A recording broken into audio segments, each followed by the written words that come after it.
It's party time. It's so over the top at some indie nightclubs, we can't show you the full extent of what's going on inside. And what's happening outside is also raising red flags for police, from stabbings to a shooting to a deadly fight. A continent away in Kenya, family and friends of Felix Ochoch only know that the Circle City is where the rising soccer star was killed. In July, Felix went to Club Tatka on Lafayette Road. An argument inside spilled outside. Felix died from multiple strikes to the head. I still don't believe it. The young man had big dreams of playing soccer with the city's professional team, the Indy 11. It was a big loss for us, a very great one. The night of Felix's beating death, flyers show that Club Tatka was operating as Club Vision. The Caustic investigators have uncovered a pattern in which liquor permit holders have allowed third parties to rent their facilities and use their license to serve alcohol. That's a violation of state law. And we also found businesses with permits in good standing, despite police concerns. We're finding it's a serious problem. Sergeant William Carter is with Metro Police. I've been in locations where I've asked for the owner. No one even knows who the owner is. They don't know the owner. I think it takes the integrity away from the liquor license. On the city's west side, Chispas nightclub has drawn the attention of police. In October, officers responded to several fights in the parking lot. In September, one person was shot and two stabbed outside. The event inside was hosted under the name Club Black Diamond. And in January, Chispas was ticketed for allowing minors inside the business and for not serving food, which is required by law of any place that serves alcohol. Chispas' liquor permit expires in April 2014. Neighborhood groups are upset. We believe if it's a problematic location, then there should be a suspension put on that alcohol permit until that decision is rendered. State records show Ryan Greb's company, G&W Partners, runs Club Molly in downtown Indianapolis. In January, February, and May, Metro Police responded to fights outside the club.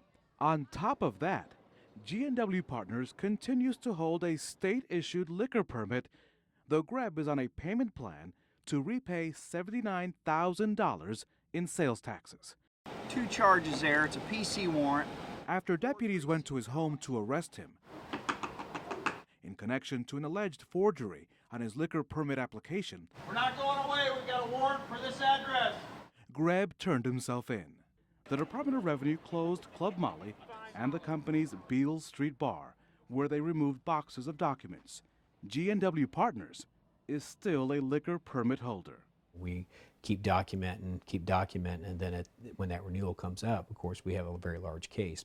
Every county has a local alcohol beverage board which decides who can get a liquor permit. While the boards can recommend, they can't suspend or revoke a permit. That can only be done by the state's Alcohol and Tobacco Commission. The commission spokesperson declined an on-camera interview, but sent a detailed statement listing their plan to step up enforcement, including adding temporary clerical staff to process a backlog of violation reports, streamlining the review of complaints to speed up decisions by several months, and implementing new software that will report violations to state regulators in real time. It's very frustrating that the city cannot move very fast because the slower they move, the sooner somebody else is going to lose their lives. Arson is one of the most difficult crimes to detect, and our Scripps News national investigation shows that if deliberately set fires aren't fully investigated, then criminals go free, insurance rates go up, and the public is denied an opportunity to become a part of the arson solution. It ain't a day that I don't go by that I don't think, man, I was a monster. Kenneth Allen got caught, got convicted, and served 4 years in prison for his involvement in one of America's largest known arson conspiracies. He had become known as someone who could help a property owner solve a problem. People was trying to get out from under mortgages, and rather than lose it, they'd rather have a fire, pay off the mortgage, and be left with what they got. In 1999, Allen set his first fire. He burned his garage down to the slab. I might have knocked a kerosene can over and lit it. Did they investigate? A I don't know what they did. It was brewed an electrical fire. Federal agents and insurance investigators blamed Kenneth Allen and his sister for starting 60 intentional fires. And throughout the arson epidemic, investigators failed to connect the dots. In one intentional fire, investigators never questioned the $310,000 insurance payout on a home valued at only $85,000. There would never be an investigation. They'd put it out, accidental fire, electrical fire, and boom, go on. Our Scripps News national investigation led a year-long effort to determine the true rate of arson in America. According to the federal agency that collects data on fires from across the country, only 5% of building fires in the U.S. are intentionally set. But the Scripps News investigation of 30 major U.S. cities found widespread and significant errors in how fire departments detected and reported arsons. 9 cities, including New York, Philadelphia, Chicago, Indianapolis, Memphis, Houston, Phoenix, San Diego, and Los Angeles, detected 2,754 deliberately set fires. Yet these departments reported only 652 arsons to the federal government. I have very little faith in all fire statistics in this country. The way they're collected, the way they're reported, there's gross errors in the entire system. Our Scripps News investigation into federal records found that 56% of America's fire departments didn't report a single act of arson. These tended to be small to mid-sized departments. And there is no penalty for sending the government incomplete or inaccurate data. The U.S. Fire Administration has given out $4 billion in grants to participate in the program without penalties for sending inaccurate information. The agency does not audit the reporting. And all the while, buildings burned, people died and were injured, while taxpayers foot the bill for a grossly distorted picture of the nation's arson problem. The majority of all fire agencies do not investigate probably half their arsons. They don't even go to the scene. Muncie, Indiana had become a textbook example of an easy place for Kenneth and Vanessa Allen to get away with arson. The fires continued undetected for nearly 2 decades. Industry experts and insurance investigators call arson one of the most underreported and under-resourced crimes in America. Experts say arson goes undetected and unreported for many reasons, including a shortage of trained arson investigators, lack of resources and training, and firefighters worry they are going to get in trouble if they make the wrong call. There's this perception that the insurance company might come in behind them and say a different cause, and people don't like to be wrong. Initial responders and fire investigators who lack the background to make the right call will more than likely declare the origin and cause as undetermined rather than arson.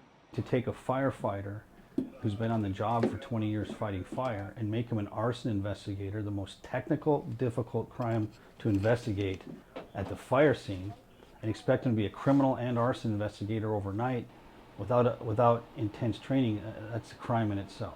As an example of the national reporting problem, Indianapolis last year investigated more than 400 intentionally set fires. The arsons damaged and destroyed more than $6.3 million worth of property. Yet, according to the same Scripps News investigation, Indianapolis reported 0 arsons to the National Fire Incident Reporting System.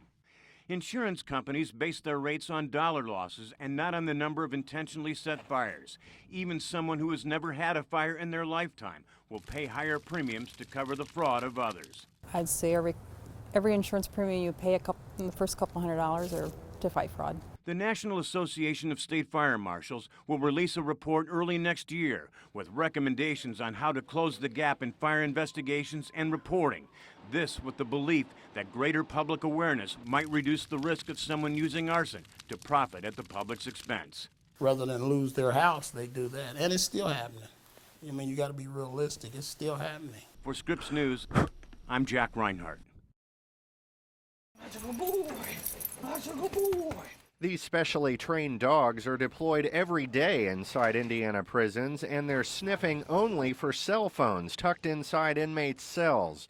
But the phones they're not finding are being used by convicts to terrorize a growing number of families on the outside. I just feel like we're all prisoners. Rather than him being a prisoner, I feel like our whole family is imprisoned. She's so afraid she asked us to disguise her family's identity. Her teenage daughter has been getting hundreds of calls and texts from a state prisoner the girl used to date. The family's phone bill shows constant calling after 3 and 5 in the morning, and both the girls' parents say that convict then threatened to kill them and burn their house down with the help from other people he can phone on the outside. It's just like we're being beat up on, is what it feels like, and we feel like we can't get any protection from that. It's disturbing, and it worries me to death. Even more of a worry, he says, because he alerted prison staff, and the convict who's harassing his family was then caught with a phone in his cell. I'm more or less in fear for my life. Only hours after being caught with a phone, the convict got his hands on another smuggled cell phone, and the calls got worse. He seemed angry that the family turned him in. And I'm sick of it. And I wish the justice system would do something about it. It's like they're putting it on the back burner, just giving them a slap on the wrist, saying, don't do this again, don't do this again.